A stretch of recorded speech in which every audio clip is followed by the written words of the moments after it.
शहर के एक पुराने हिस्से में एक तंग सी गली थी। गली के दोनों तरफ पुरानी इमारतें जिनके रंग वक्त के साथ मांद पड़ चुके थे। इन दीवारों पर खुजे, दरारें और तारीख की खामोश गवाहियां लिखी थीं। इसी गली के आखिर में एक छोटी सी दुकान थी। लकड़ी का दरवाजा जिस पर जंग आलूद घंटी लगी थी जो हर आने वाले के साथ तिन तिन करती थी। दुकान के बाहर एक छोटा सा तख्ता आवेजा था जिस पर मांदा स्याही से लिखा था, रहमत अली घड़ी साज, वक्त को चलाने वाला। अंदर दाखिल होने पर एक अजीब सा मंजर था। छत से लटकती हुई घड़ियां, कुछ गोल, कुछ चौको, कुछ कदीमी, कुछ जदीद। हर घड़ी अपनी अलग आवाज में वक्त की तस्बीह पढ़ रही थी।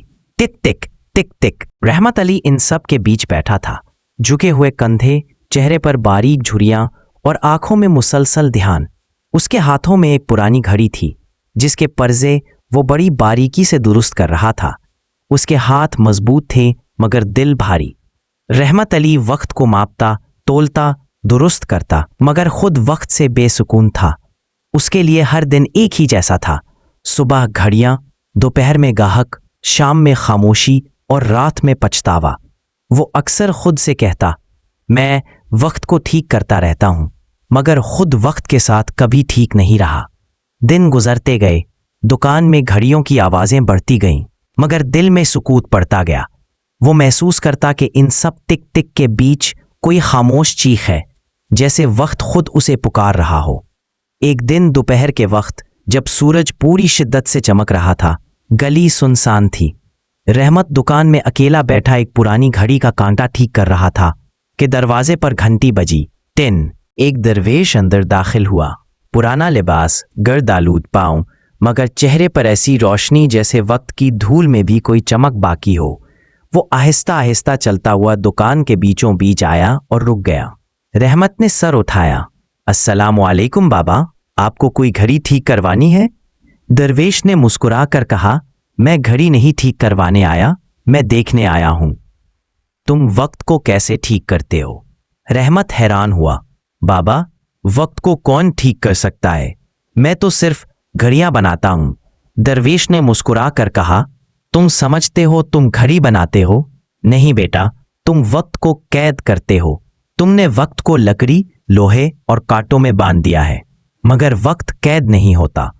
वक्त सांस लेता है, बहता है, फैलता है। तुमने उसे रोकने की कोशिश की, इसीलिए तुम थक गए हो। रहमत खामोश हो गया। दरवेश दीवार पर लगी घड़ियों की तरफ बढ़ा। वो सब मुख्तलिफ औकात दिखा रही थीं। कोई 1 बजा रही थी, कोई 2, कोई 3:30। दरवेश ने कहा, देखो ये सब अलग अलग वक्त दिखा रही हैं, मगर सूरज तो सबके लिए एक है। वक्त वो नहीं जो घड़ी बताती है, वक्त वो है जो दिल महसूस करता है। रहमत ने पूछा, तो क्या घड़ियां बेमायनी हैं? दरवेश ने नरमी से कहा, घड़ियां बेमायनी नहीं, मगर महदूद है। इंसान ने वक्त को नापने की कोशिश की, मगर वक्त नापने से छोटा नहीं होता, दिल के जीने से वसी होता है। तुम्हारे हाथ घड़ियों में मसरूफ हैं, मगर तुम्हारा दिल वक्त से गाफिल है। दरवेश ने एक बंद पड़ी घड़ी की तरफ इशारा किया। ये कब से रुकी है? रहमत बोला, कई बरस से। न इसमें पुर्जा बदलने से फर्क पड़ा, न तेल डालने से। दरवेश ने वो घड़ी उठाई, इस पर हाथ रखा, आंखें बंद की और जेरे लब कुछ पढ़ा। चंद लम्हे गुजरे, फिर घड़ी के अंदर से हल्की सी आवाज आई, टिक टिक टिक। रहमत के चेहरे पर हैरत फैल गई। बाबा, ये कैसे मुमकिन है? मैंने तो 1000 कोशिशें की थीं। दरवेश ने मुस्कुरा कर कहा, बेटा तुमने पुर्जे ठीक किए, मगर यकीन नहीं। मैंने यकीन ठीक किया, बाकी सब खुद ब खुद चलने लगा। वक्त रुक नहीं सकता, रुकने वाली चीज इंसान का दिल है। दरवेश की बातों ने रहमत के अंदर कुछ जगा दिया। वो बोला, बाबा मैंने सारी जिंदगी वक्त के पीछे भागते गुजार दी। कभी आगे निकलने की कोशिश की, कभी पीछे रहने के खौफ में जी लिया, लेकिन आज पहली बार समझ आया कि वक्त कहीं जा ही नहीं रहा था, मैं खुद भटक गया था।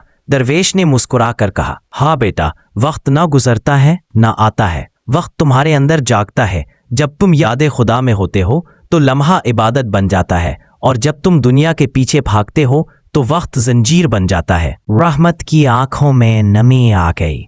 उसने आहिस्ता से कहा, बाबा आप कौन हैं? दरवेश ने आंखें बंद करके कहा, मैं वक्त का दरवेश हूं। जब दिल रुक जाता है तो मैं उसे चलाने आता हूं। ये कहकर वो उठा, दरवाजे की तरफ चला। रहमत ने पीछे मुड़कर देखा। दरवाजा खुला, हवा चली, घंटी बजी और दुर्वेश गायब हो गया।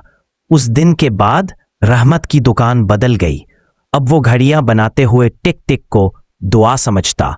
जब कोई घड़ी चलती वो कहता अल्लाह ने दिल का वक्त दुरुस्त किया है। उसके गाहक जब आते वो सिर्फ घड़ी नहीं देता था, एक सबक देता था। घड़ी को दुरुस्त करने से पहले अपने यकीन को दुरुस्त करो। वक्त वहां चलता है जहां दिल जागता है।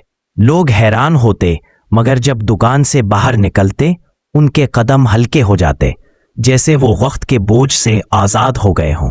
दिन गुजरते गए। शहर के लोग अब रहमत अली को घड़ी साज नहीं, वक्त का दरवेश कहने लगे।